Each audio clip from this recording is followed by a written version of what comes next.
Hey, what's going on, beautiful people? Happy New Year and welcome back into the channel. I am excited to get back on and get this rolling. I feel like it's been forever. I've been gone for a couple of weeks, but that's what it is. I know I promised a video every single week, but you know, life happens and things change. I'm a family guy, so you can't blame me for that, right? Anyways, it's great to have you back. It's great to see your faces once more. Not that I can actually see your faces, but you know what I mean. Today I want to show you guys, or at least talk about, you know, how you can get the best possible results for when you're exporting your photos for different social media platforms such as Instagram and Facebook. It's worth noting that it's pretty common that sometimes you go out, you take some pretty good photos, you edit them properly, and when you export them and put them up on social media platforms, they just don't look as great as you would have hoped for them to look. And the reason for this is because most of these social media platforms have some sort of algorithm that compresses the photos, reduces the size, and you know, sort of drop the quality before posting them. And the result of this is that you lose a lot of detail and your photo sort of looks not so good. But anyways, I will be showing you some basic Lightroom settings that I use while exporting my photos so I can have them looking the best that they possibly can for these different platforms. We're going to be talking about Instagram, Facebook, and you know, some web exports. So if you're going to put them on a blog or on your website or stuff like that, then you can also have the proper settings for that. Anyways, that said, I think we're going to jump right into the computer and then we're going to get rolling with it. I'm going to show you the settings that I use while exporting, so let's get it rolling. Okay, so right now we have Lightroom fired up, and we're just going to jump right into it.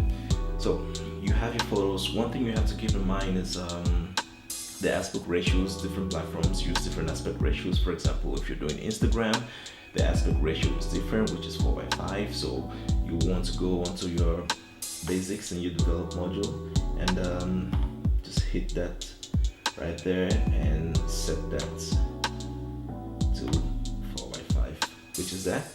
And I'm gonna go ahead and sort of level this like right here.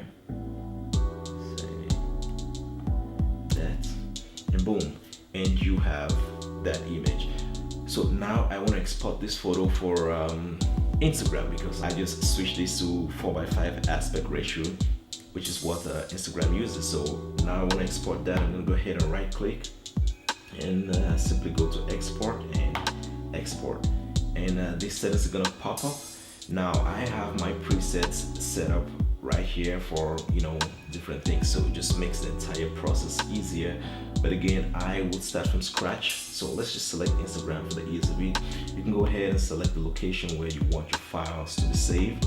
You can go ahead and do your naming, renaming and all that stuff, but I'm not going to go into the details of that. What we want to focus on is the file settings right here and image sizing. So we're going to go into file settings. You want to switch that image format to JPEG. Make sure you leave the color space to sRGB, and also check off limit file size too. Check that off. And when it comes to quality, usually something between 70 to 80 works best for Instagram. So you can experiment and try different values and see how that comes out for you.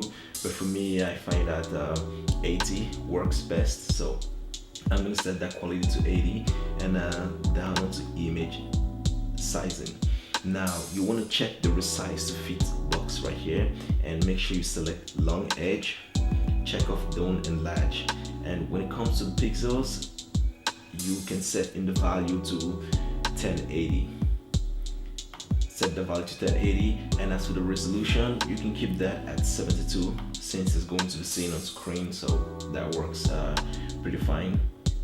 And more or less that's it. As for sharpening, I always make sure I don't check that. I always do my sharpening while I'm editing. So basically that's that. You're gonna go ahead and click export. I'm not gonna do that because I've already exported this photo. And that's that. It's suitable for Instagram and that works best. And one thing you can do to save you time when you're exporting the next time, you can just go onto add, and this pop-up is gonna appear, and you can rename that preset to whatever you want. So say for example, let's name that Insta export, and you can save it under whatever folder you want. Mine is ed, which is my name.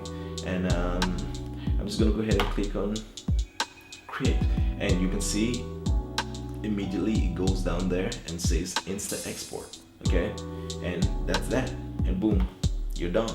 Now we're gonna export for Facebook. So we have this photo. Of course, if you use landscapes on Facebook, it works pretty fine as well. So I'm just gonna leave that the way it is, and let's go into export. And once we are there, you can see I already have a preset for Facebook as well, and that works fine. Again, you can go ahead and, you know, set your export location, set your file name in, and all the stuff. We're going to jump into what is important again, and we start with the file settings. Again, quality 80 works best. Make sure you check that the image format JPEG, color space RGB, and check off the limit file size too. Make sure that it's checked off. And also, we're gonna go down to the image sizing. Again, you want to check the resize to fit box and set that to a long edge. If you click that drop down there, you can see different options. Make sure you check long edge, and this time around you want to set it to 2048, and make sure it's in pixels.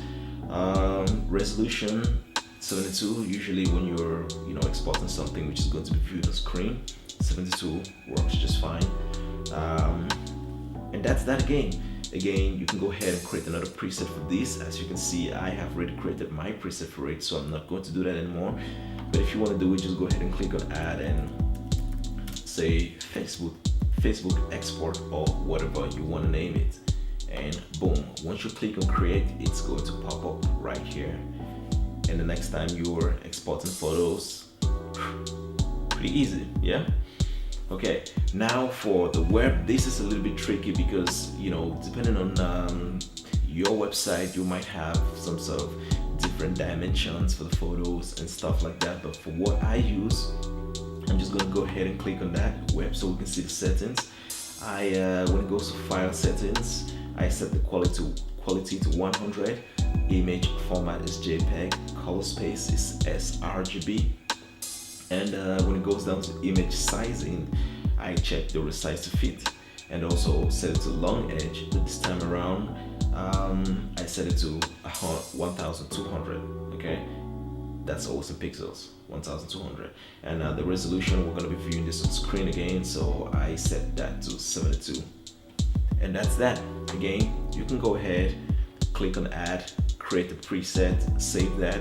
Next time you export a photo for your website or any blog, you just click on that preset and it saves you a whole lot of time. So yeah, that's what we have today. So I hope you enjoyed it. I hope that this information was in some way helpful to you. If it was helpful to you, make sure you go ahead and click the like button down below, and also do not forget to subscribe. That is going to help me a lot. I would appreciate that. So if you're new in here, make sure you go ahead and click that subscribe button. The goal is to get more subscribers this year and put out more videos, more content that can help you get better at this creative process of, I was almost gonna say creative process, just to put out more videos that can help you with this creative process of creating content. So thanks a lot for watching, and until next time, I'll see you when I see you.